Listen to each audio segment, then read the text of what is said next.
Esta propriedade fica em Pedregulho, município da região nordeste do estado de São Paulo, perto da divisa com Minas Gerais. Os proprietários e funcionários da fazenda de café vêm testemunhando um fenômeno local: o aumento dos casos de cachorros abandonados. Eles aparecem aqui pela rodovia, né? Que eles soltam e eles vêm direto para cá. Aí o pessoal, os funcionários da fazenda ficam com dó, vai tratando eles vai acostumando.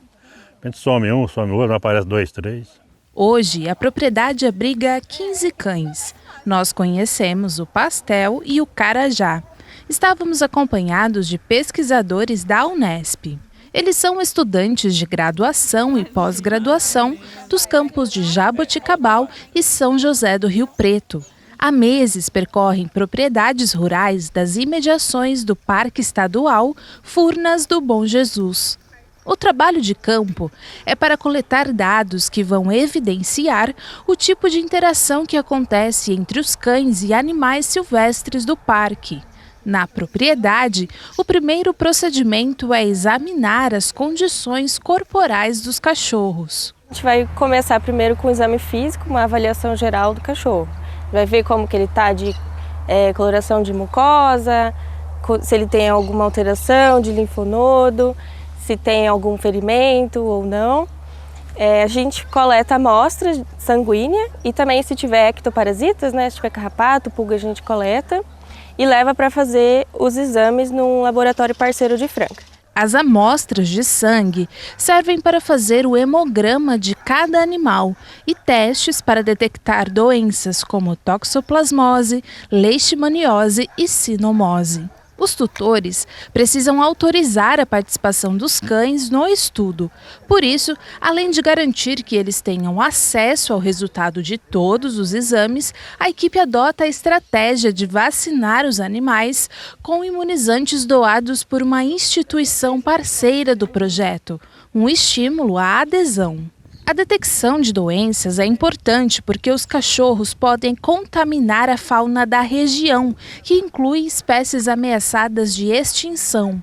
E o exame das costelas, da cintura e do abdômen fornece indícios de que outra situação preocupante está ocorrendo. De modo geral, eu avalio se a forma como eles são alimentados, principalmente, vai influenciar para que esses cachorros interajam mais ou menos com espécies silvestres, principalmente o estado nutricional, né? Então eu avalio se animais mais desnutridos irão interagir mais com espécies silvestres, principalmente por meio de perseguição e predação, do que animais mais nutridos. Para chegar a essa resposta, a Franciele adota métodos complementares. Ela entrevista os tutores para conhecer os hábitos diários dos cães e analisa a dieta alimentar deles. Por meio da análise de amostras fecais, você nem precisa ter contato direto com o animal, você só recolhe as amostras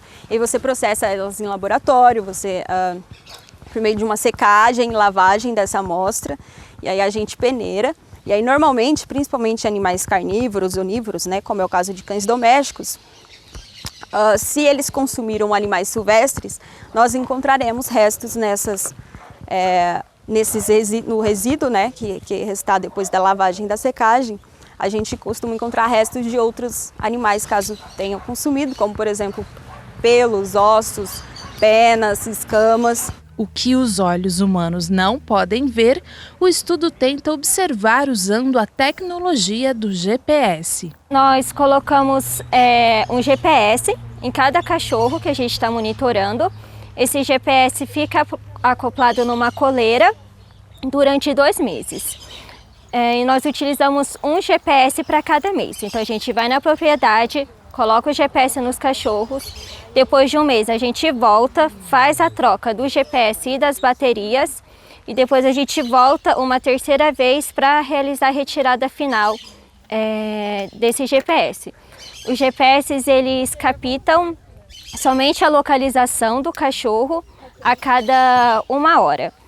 E depois a gente consegue baixar os dados desse GPS, ele não manda a localização para a gente em tempo real, à distância, a gente precisa pegar cada GPS e fazer o download dos dados e aí ele mostra as localizações no Google Earth. A análise dos dados ajuda a mapear os locais que os cachorros frequentam rotineiramente.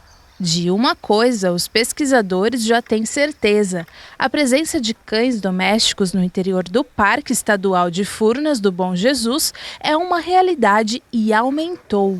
A professora Rita Bianchi monitora a área há mais de 10 anos. A ideia do projeto surge a partir do momento que a gente começa a ver um número de registro de cães aumentando dentro do parque, né, por meio dos registros das armadilhas fotográficas.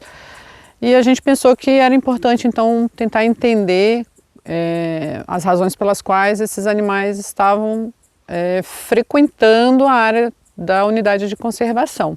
A armadilha fotográfica é este equipamento. 80 foram instalados no perímetro do parque para viabilizar a pesquisa, que é liderada pela Rita e financiada pelo programa Biota, da Fundação de Amparo à Pesquisa do Estado de São Paulo. O Rodolfo e a Isabelle percorreram os 2.069 hectares para colocar as armadilhas em pontos estratégicos. Com isso, conseguiram registrar mais de 50 espécies de animais que circulam pelo parque, número que inclui os cães domésticos. Dificilmente você vai para campo, você vai conseguir ver o animal e conseguir analisar isso. Então você coloca a armadilha e isso vai te dando informações diárias, né, que a câmera fica ali monitorando, e conforme vai tendo registro baseado nos horários de atividade, nos horários de registro, a gente consegue fazer toda uma análise estatística e definir esses padrões, tanto de atividade, uso e tudo mais, dentro do projeto. O Rodolfo estuda especificamente a interação dos cães com as onças pardas. O padrão de atividade, né, esse ciclo de atividades do animal, ele vai muito de encontro com algumas questões comportamentais, de predação, de caça, de termorregulação para controlar a temperatura corporal. Então, alguns animais vão preferir utilizar um determinado período do dia porque está mais fresco e tudo mais. E aí a gente consegue definir alguns padrões. E comparando essas relações com a presença de outra espécie, você pode ter alguns animais que estão trocando o seu período de atividade, às vezes para preferir evitar essa outra espécie, né? Então ele muda o seu padrão para evitar um confronto, um atrito, né? Então com isso a gente consegue fazer todas essas análises e saber o quanto um está interferindo no outro. A Isabelle faz o mesmo tipo de avaliação, mas focada na irara. A irara é uma espécie de mustelídeo, ela é da mesma família da lontra, da ariranha, mas é um animal bem adaptado para a floresta. Ela é considerada um animal escansorial, então ela tem habilidade de subir em árvores, ela tem muita destreza, se movimenta, consegue se locomover, se alimentar no espaço arbóreo.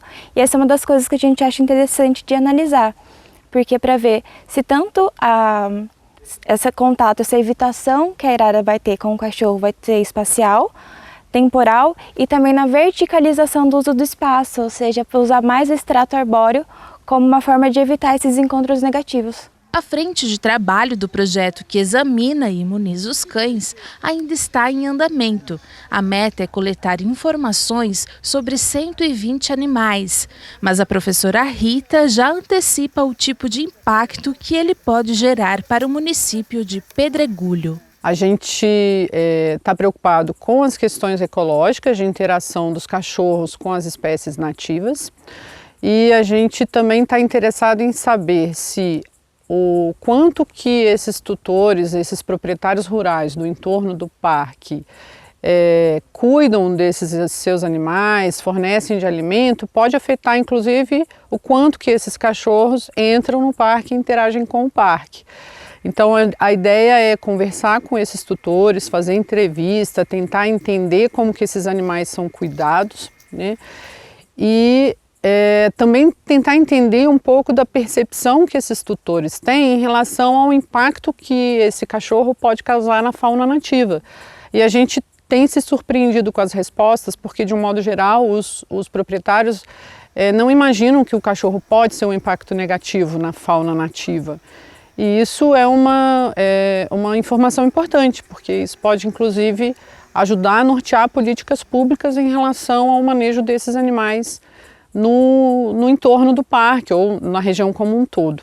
E os jovens pesquisadores da Unesp que vimos na reportagem também colhem os frutos da experiência, que une diferentes áreas do conhecimento em busca de respostas. Acho que além de toda a experiência e de ter o contato, de estar desenvolvendo uma ciência de qualidade, eu acho que é indispensável a gente ter mulheres na ciência, abrir esse campo para outras pessoas, para outras meninas que nunca sonharam em ter essa oportunidade, que elas poderiam chegar aqui e estar fazendo uma ciência de qualidade gratuita pela Unesp. E é muito bom, eu estou muito feliz com a oportunidade.